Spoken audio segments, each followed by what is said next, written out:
Salut, c'est Cyrus. Aujourd'hui, on révise ensemble les SES.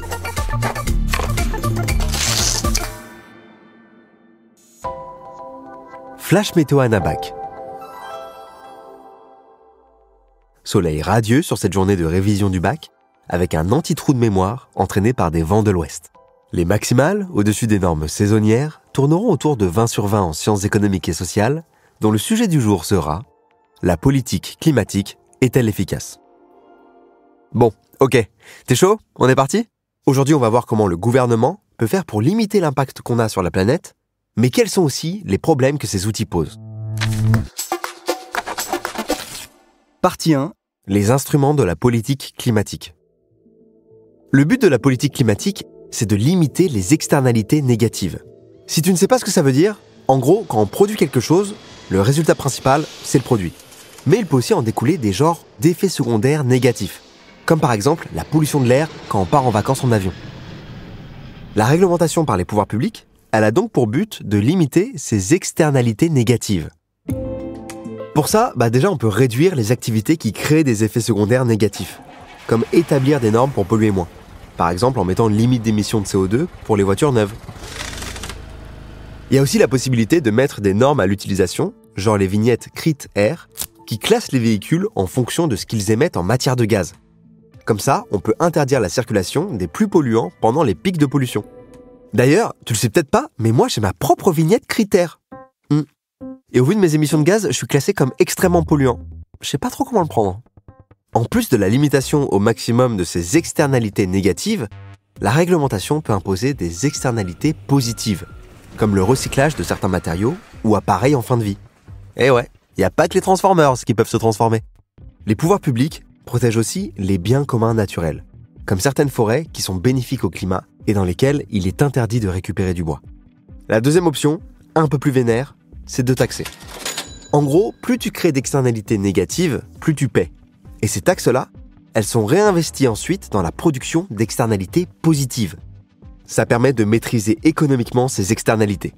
On appelle cette solution internaliser les externalités.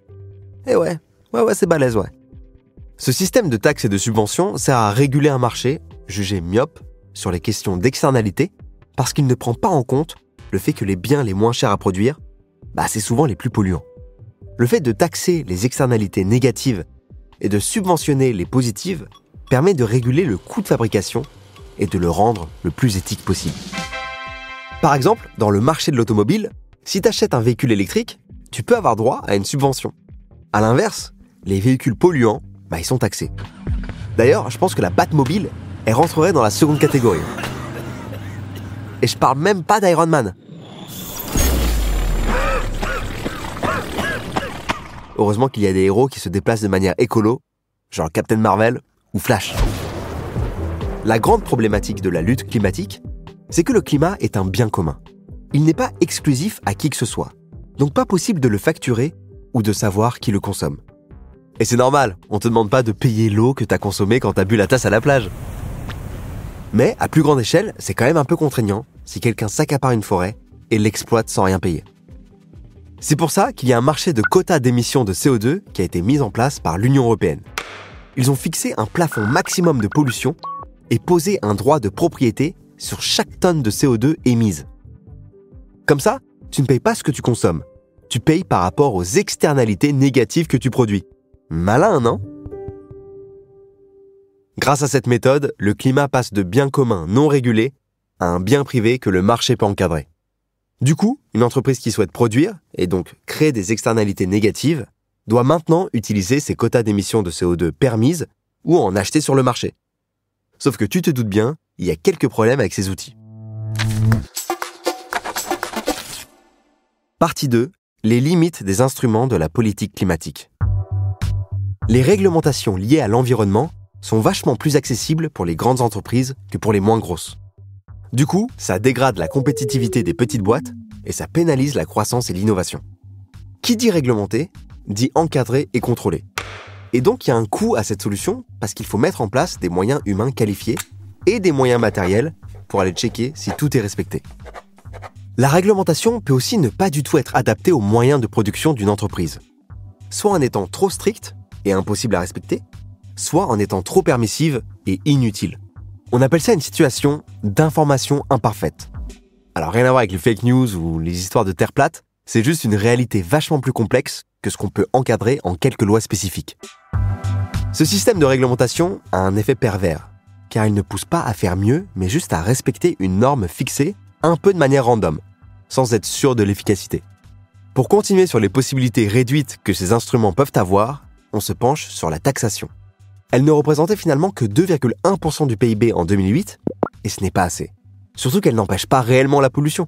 En gros, il suffit de payer pour continuer à polluer. Et les subventions qui récompensent les bons élèves climatiques ont également un coût élevé pour l'État. Donc pour résumer, la taxation, c'est pas si efficace pour lutter contre la pollution.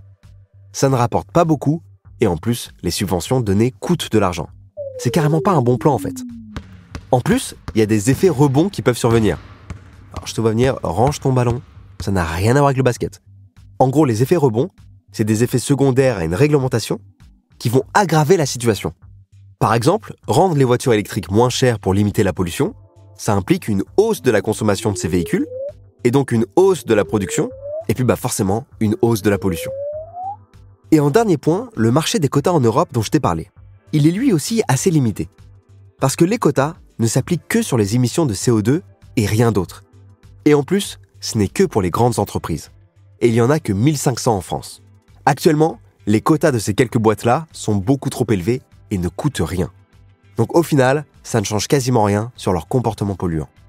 Les économistes estiment que le droit d'émission d'une tonne de CO2 devrait se situer autour de 25 € pour être un frein efficace à la pollution. Sauf qu'il est bien en dessous de ce prix.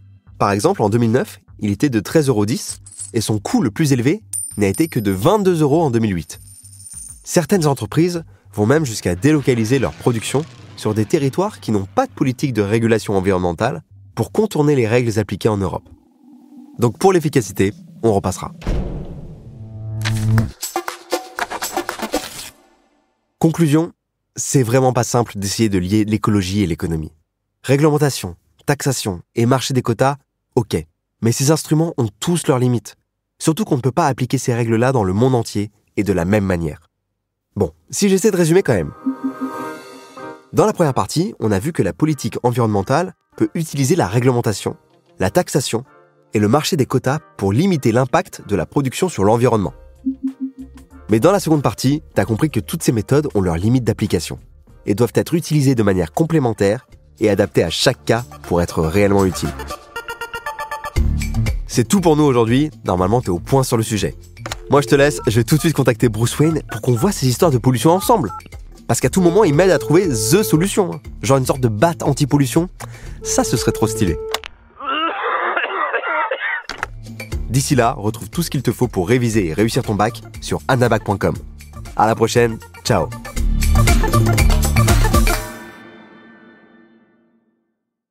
Si tu as aimé ce podcast, n'oublie pas de t'abonner pour ne rater aucun épisode.